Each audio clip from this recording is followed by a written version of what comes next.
The next speaker is Joanne Leighton. She is the director of the Centre of Choreography in Belfort, and she's going to speak mainly about the project, the Vigil, which I think, unfortunately, should have been here from January, but we'll have to see if it's still going to be here from January. Maybe we can help her with that. Maybe it's the one thing we can do concretely at the conference. It's save the project as a test of whether the public space is really for artists or it's just talk. Okay, all right, Joanna is ready now, so yes, all yours. Thank you. Thank you, Trevor. Just before we start, or in fact, just to start, would you mind please standing up?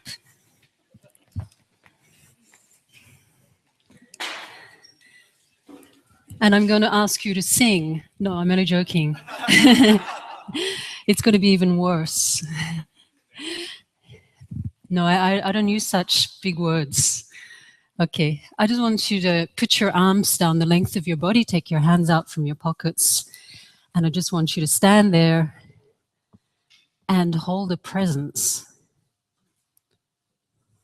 and whatever that means to you. And you can close your eyes if you want. You have to close your eyes and just listen to the sounds around us.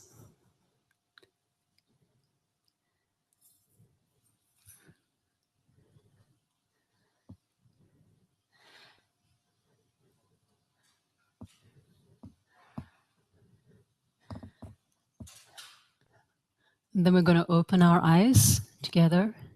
We're going to transfer the weights a little onto one leg. Maybe it's a really small movement and you don't even see it from the outside. And another leg. And then bend your knees. And you can straighten them again. And then we're going to turn around and face almost like 180 degrees on the other side. And we still have this same idea of holding this presence, whatever that means.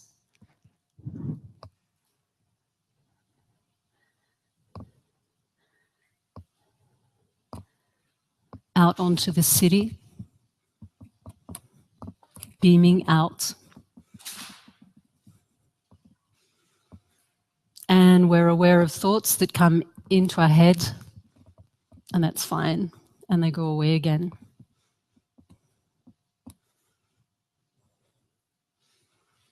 And we can turn around and come back to face the other side, and then you could look and take your seat behind you. Thank you very much.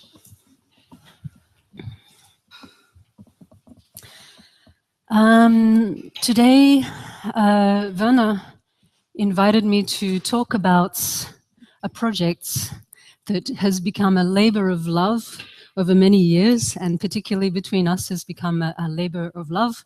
It's called the Vigil, or in French, it's called Les Veilleurs.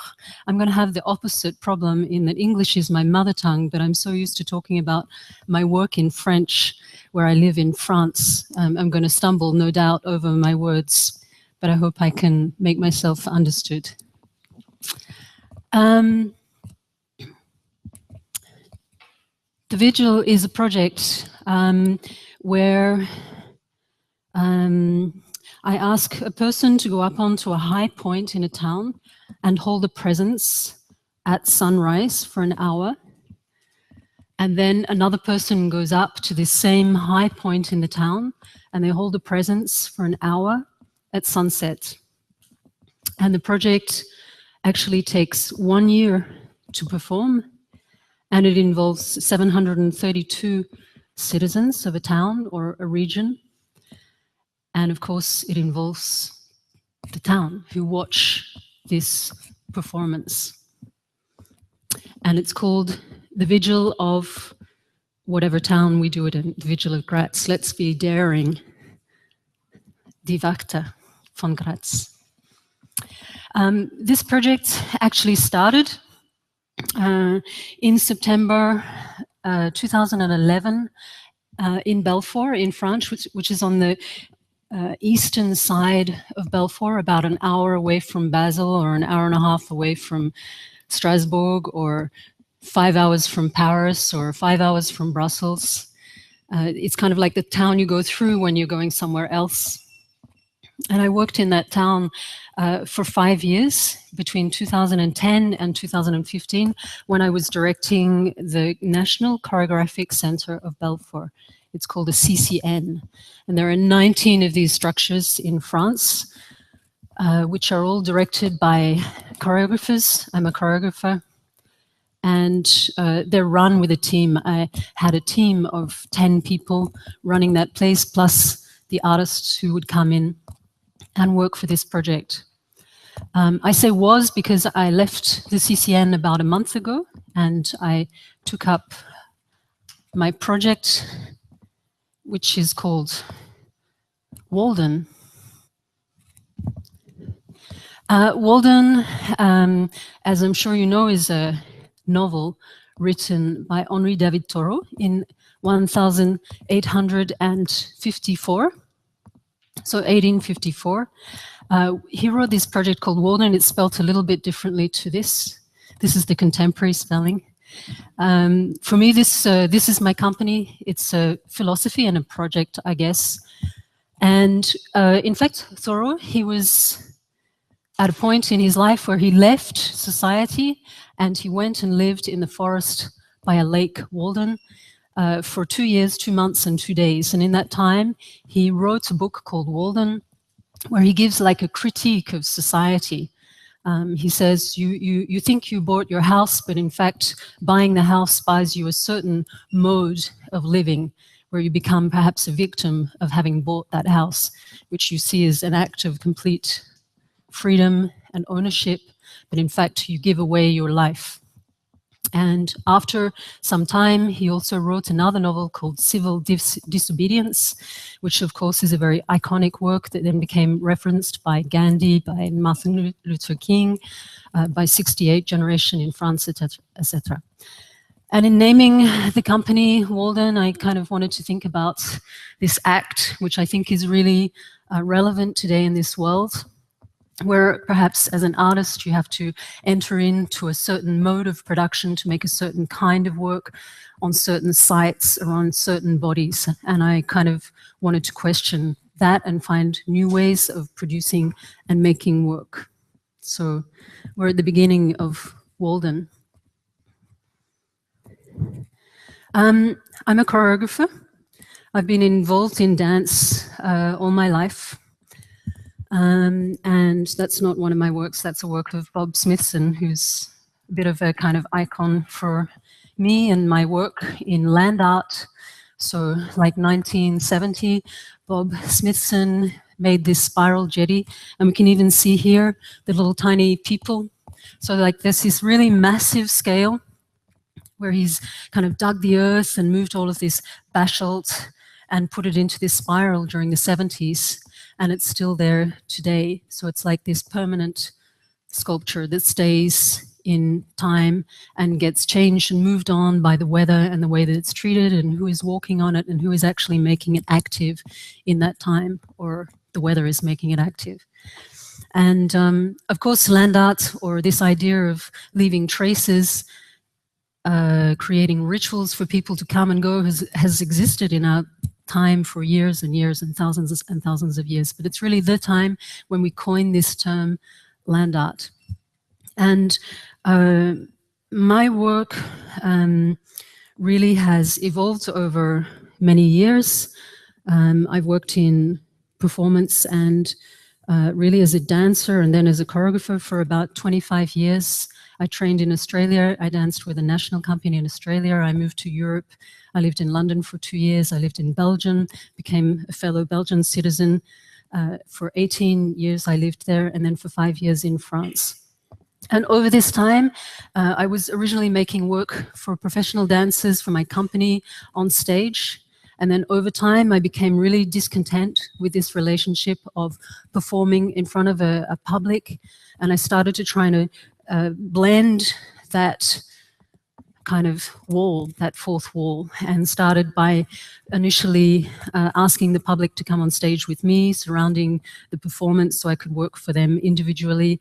And also as a collective. And then I also did other work where I started to get them to make decisions about the work, where they would choose my costume or choose the music. So I was questioning my role as the author of this work.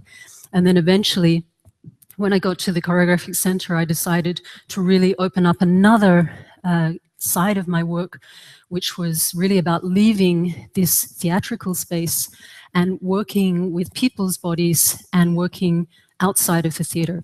I'm not going to use the word so much public space, I'm going to use the work outside of the theatre, because for me as a choreographer, that was my reference, the theatre. And I see all of my work that I'm making now very much as a choreography and as dance work, yeah.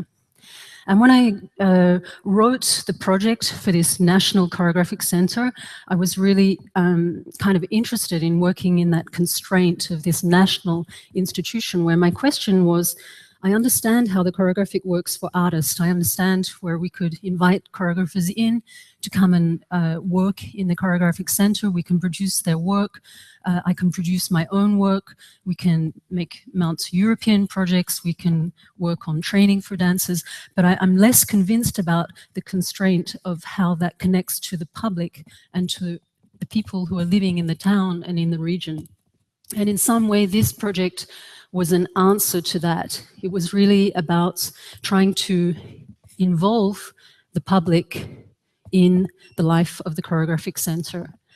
And I think for me, very much the work that I do, or what I'm interested in, is creating meaning and significance for people.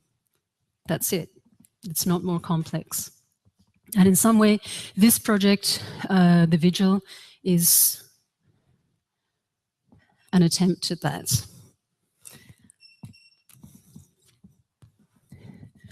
We did some other work in the CCN. This is called Made In, every time taking its name of the city that it's built in. And this is like, for me, a moving architecture. We have a lot of architects talking over the last couple of days, and I'm kind of interested in architecture and space. And I think that, for me, the work that I'm doing really is about body, site, citizen, community, and city. This is Made in Nancy, where I'm working with 100 people. I don't call them amateurs because I don't know what an amateur is, right? I do, but I'm not interested in making work for amateur dancers. I'm interested in making work for people. And in some ways, this moving architecture becomes a portrait of the town because it's played by the people in the town. And we come back to a very basic sense where the people in the town are dancing and they invite their friends to come and watch. For me, this is a very basic, very primal entry into theatre. You come and see your partner, you come and see your mom dancing, you come and see your child dancing. So this basic connection between what is going on in the performance arena and who watches it, who comes and sees it, who's concerned by it. For me, they're connected. And the other thing for me, which is really important to say, is that the site that we're working in cannot be disassociated from the act of the performance or the subject of the performance. The site has significance for the people in the town. There's a history there. This is the garden in Nancy in France. We've done this piece in different sites in town squares. And this site and the notion of site cannot be disconnected from the meaning of the work. So for me, working in these kind of spaces is also connected with the meaning of the work. We were talking about the Vigil, and this is really the subject of this work, of this talk. this piece, as I said, really is about this person holding this presence in the town for an hour at sunrise and at sunset. And the paradox, or the thing that I never really wanted to make clear, was, is the person who is holding this presence, are they watching the performance of the town? Or does the person in the town who turns around and looks at the vigil, are they watching the performance of the vigil? And this for me is the connection with the stage. It's exactly the same situation. We have a kind of proscenium, and I'm talking to you, I'm watching you, but you're also watching me. It takes two of us, or many of us, to make this act of performance. This is in Belfort. We have a Lion de Belfort that was made by Bartholdi, who also made the Statue of Liberty. And this was his inauguration 130 years later. So he's covered up. But there we have the 20-second window, which is an object which was constructed and is always constructed specifically for the site by Tovo and Jamil, two young designers who live in Paris, who I always work with on this project. And they named this project, there's 21 windows in the Citadel of Belfort, and this became the 22nd window placed on the roof. And it was where we carried out the performance for 1 year. This is the other side of the building. Initially, we did like a kind of a call for projects for 6 different architects and designers, and we gave them the word of transparency, because we wanted an object that was not really permanent. It's a temporary structure which has to last for 1 year. And also, I felt that it was really important that we didn't just have one opening that privileged the kind of perhaps the most prestigious part of the town. We wanted to also have another view, which in this case in Belfort looks out over the autoroute and a very underprivileged part of town. The 732 people who are involved in the project, they very much, for me, exist individually over this hour. They're alone in this object, they hold this presence, and they form a collective chain, which goes over all the 4 seasons, morning and night, in this rhythm, in this kind of like wave and ritual for 1 year. And the people, as you can imagine, they don't go there alone. There is a group of companions, we call them companions. It's like 20 or 30 people who are involved in the project, and they're citizens of the town. And they basically, one at a time, they take, for example, all the mornings of the weeks or all the evenings of the week, and they meet half an hour beforehand. They meet with the vigil. So in January, for example, the project starts around 8 o'clock in the morning. So they would meet at 7:30, they meet the vigil, and then they take them up into this, into a little room where the person can leave their affairs. I ask them to take off their watch, leave their telephone, leave their camera, and just really at the time they go into this object. There's a light on the inside. It's heated for the winter. It's not air conditioned for the summer. And they leave them there for an hour. And this companion, if you like, is the vigil of the vigil. They're the person that watches over and takes care of the person who's just going to be there and hold this presence. There's a light inside, there's a light on the object, which is called the shelter at the time of this vigil. And at the end of the hour, they knock on the door and they take the person down back into the little room.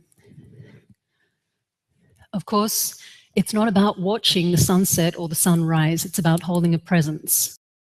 I was the companion for some of my vigil people in different projects.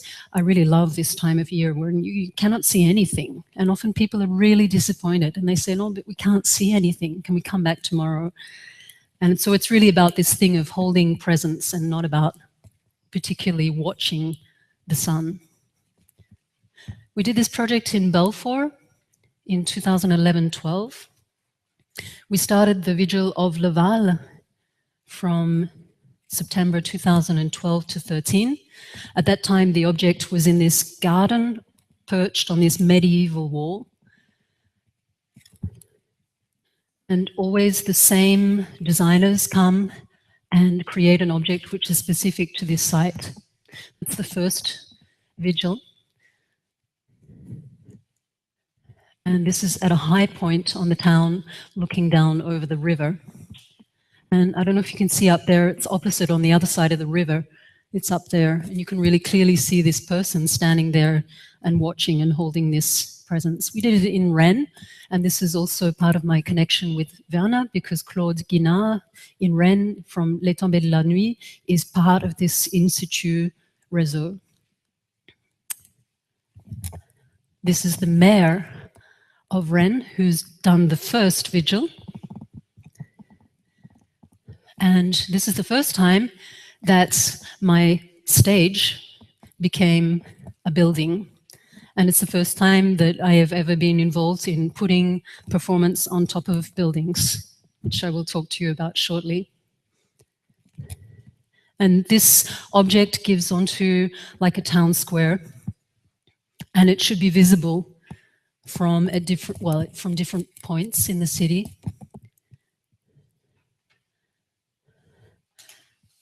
So we spoke about the vigils, we spoke about the companions, and then there is the idea of making traces, because this performance for me is also about creating stories. How do we create meaning for people?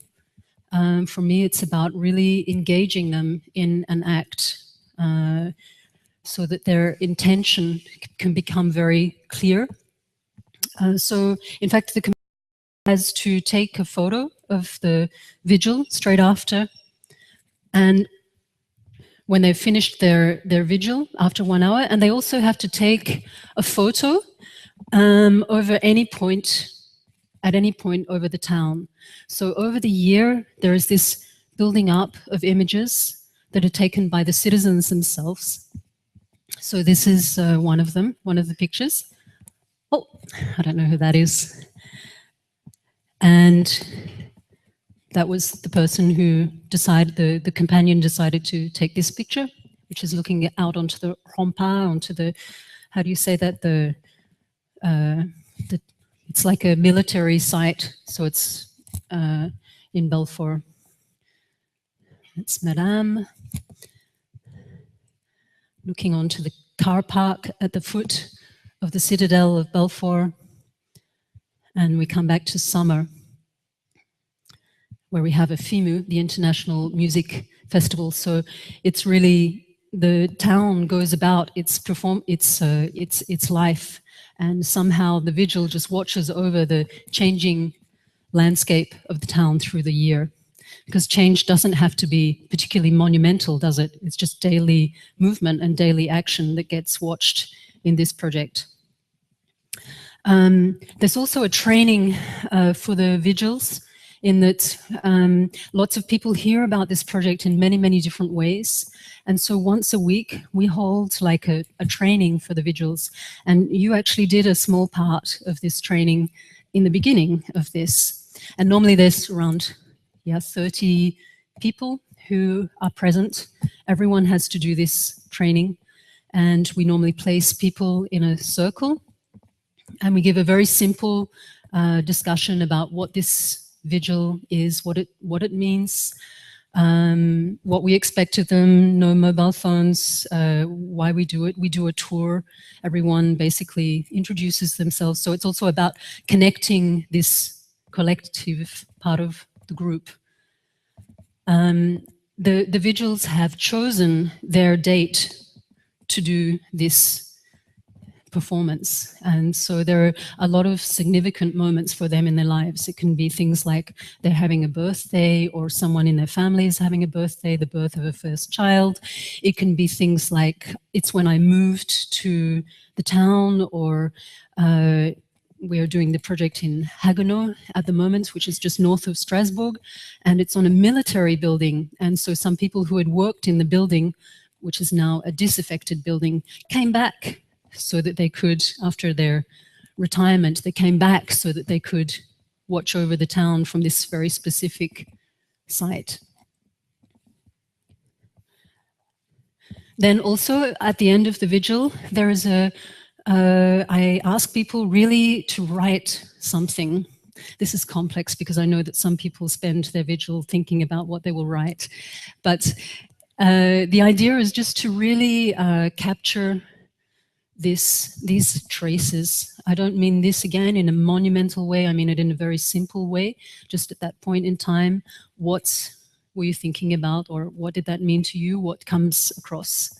And these traces in photos and in the people's texts basically accumulate on the website, so that the people who are doing the project, in the 732 people, but also for the people in the town, because not everyone wants to participate in this project, but they do watch what is going on, and anyone can visit this website and see what is going on.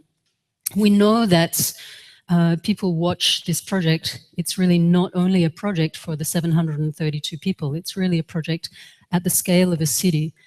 We had some stories come back where someone at one point called the town hall to say that the vigil was 5 minutes late that day, and was there any problem, and should anything be communicated. The radio got involved. They wanted to talk about the adventures of the vigil. They wanted to know if anyone didn't come. They wanted to know if there were any dramas where someone cancelled because perhaps they were sick and they needed to find someone really quickly. So they also wanted to build into this thing of making stories out of this project and creating stories for the town. Because I really think that art, or this project, is not just about monuments and, you know, the, what are they called, statues standing there of people which perhaps are dead and perhaps they don't mean anything to us anymore. It's really just a very simple turning over for people to carry this project and to become involved in it. I don't use the word participation. I use the word participation when I'm doing the Made In project, when the 100 people come together to make this moving architecture. Then I use the word participation because it's like a short-term following. This project, I really talk about immersion, where I'm kind of interested in what happens when you can pass over or transmit responsibility to these people to actually become the work itself, which is a very different relationship. When I'm working with my dancers, they probably have trained for years, and we probably met in some kind of professional activity, and we decided to work together. This is very, very different.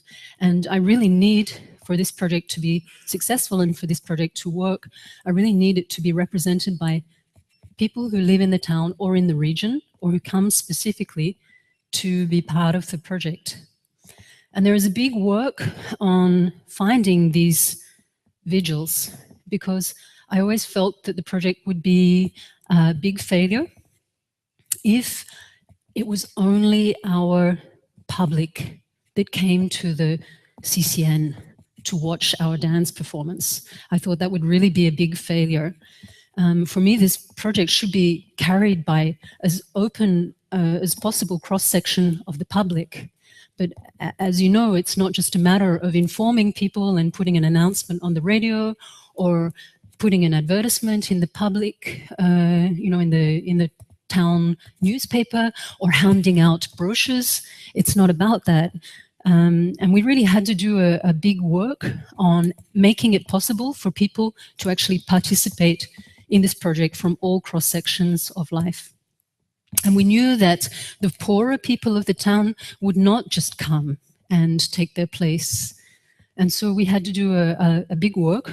And this is where it's a really fantastic project to work on and to mount, because in a way, I'm transmitting this work to, for example, an organizer, to a team, Everything is kind of written in this project. It's transmitted. The team has to understand it. They have to appropriate that. They have to own it so that they can do something with it. And then in turn, it gets transmitted to the people of the town. But not only, it also gets transmitted to the political funding bodies, because we have to work together. It's like a little micro society. And it's really interesting from this point of view of how many different sectors of society have to work together in order for this project to be really full and successful. So I would go around with the adjointe à la culture, or the representative of culture with the local town hall, and we would do our meetings in different regions, and we would talk about this project.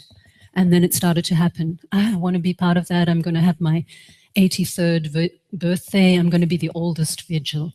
I want to be part of that. That's the day I had my child. Or so people started to respond, and then we started to get in contact with different associations, and we would go and talk about this project and present it so that people would have some feeling for it or become concerned by it and want to be involved by it. And we found it really fantastic to work with les relais, with this people who were perhaps in contact with bodies of people, you know, so the person who's like the guardian of the residence, where perhaps there are some troubles in this residence. So it wasn't possible just to go there and for them to hear what we were saying, but it was possible to work with the person or the people who were perhaps taking charge of some group. So we tried to really disseminate this information and make it possible.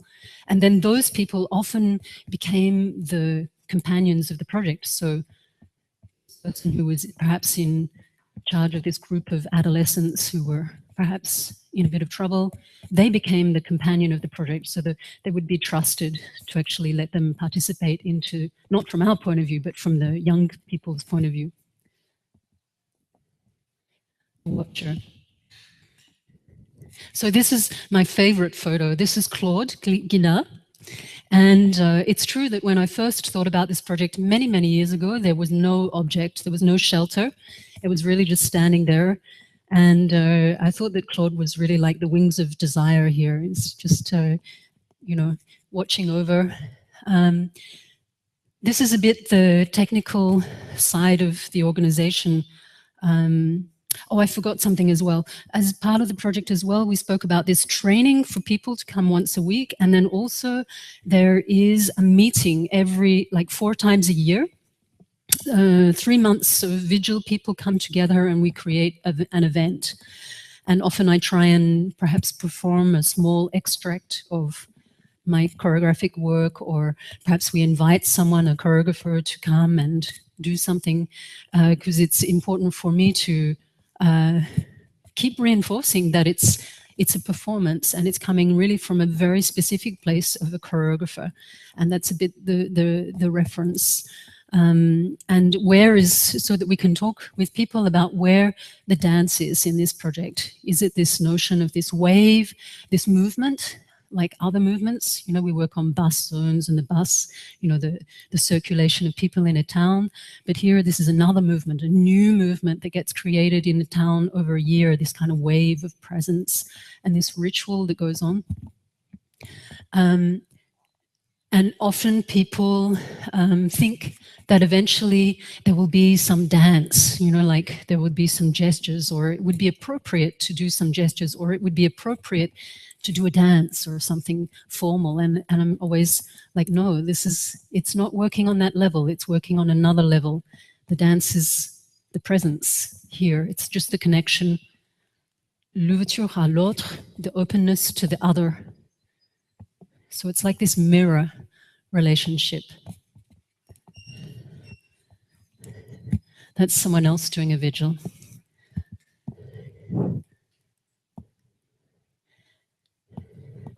That's the mist.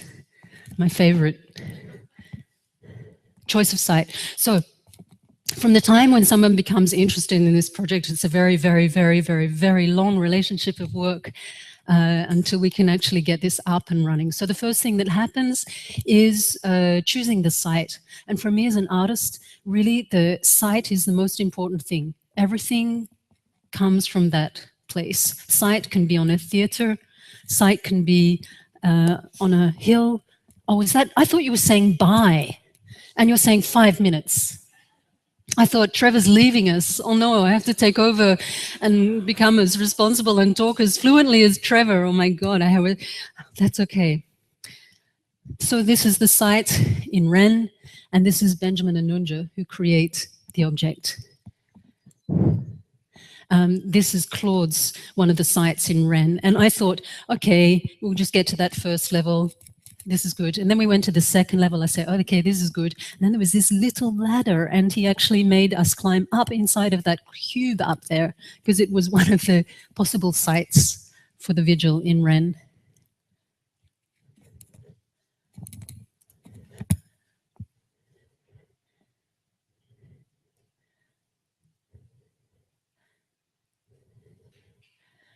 There is some sound that goes with this, but it's not a problem. And this is the square that gets filled up with different events. Aha. Ha. Ha. Ha. Now you're all staying in the Hotel Danel, and we visited the roof of the Hotel Danel before the accommodation was built, because it could have been one of the sites for this project. And we did some work with Benjamin and Nunja to make a proposition for the Place d'Orlog. Huh? There is a whole lot of work on control bureaus for the object itself, of course, so that it's completely solid. You can't really see a lot. It's a lot clearer than that. And then there is also a lot of work that gets involved on the building itself or the structure itself, so that it can hold the object. And I say it's like a micro society, because of course there's construction of the object, and often we are working with local communities who perhaps have an industry in wood. And this is my technical director, who was doing the first Vigil before the shelter even really existed. And so there is this construction site. This is in Laval, where the local town, the town hall, they constructed this object. And this is in Rennes as well. Sometimes we're completely building this shelter, and it gets lifted up on a crane. The project doesn't get run without anyone who's going to really be involved in it. Obviously, for the team who run the project, it's a big undertaking, because we don't want the Vigil to be interrupted. This is Lillian. She was known as the Vigil of Laval in the town for 1 year. She became known as Madame Vigil.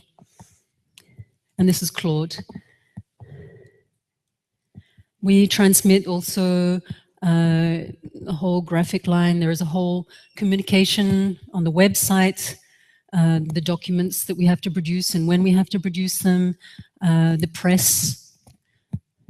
This is, for example, getting one of our brochures to get people interested in Belfort at that time. And the surprise has really been on this project that we kind of start this phase about 4 months before the project, talking to people about it so they become involved in it. And every time that we've done this project, it has been completely full by the time we've started the project. So the people really hear it and understand it and take their place in it. And they can inscribe like up to a year in advance. They do that on the website. In Laval, they mounted a publicity campaign, and George, who was inscribed, 71 years old, he says, I'm going to do a vigil in Laval and you. And this is in the local newspaper, where every week the vigils are printed in the local newspaper, the photos of them. And obviously in Rennes, yeah, We have the press following, so that the people who are not particularly doing the vigils can also follow the project. This is La Libération. And then there's a whole lot of other activities that can be associated to this. So this is, for example, a group of people who wanted to do readings of the vigil text. So they would go to the market on Saturday morning once a month. They organized this themselves. And they would stand there, not to read their own text, but to read a text from someone else that they liked, and they would read it out. So there was lots of rituals created and byproducts of this entire project.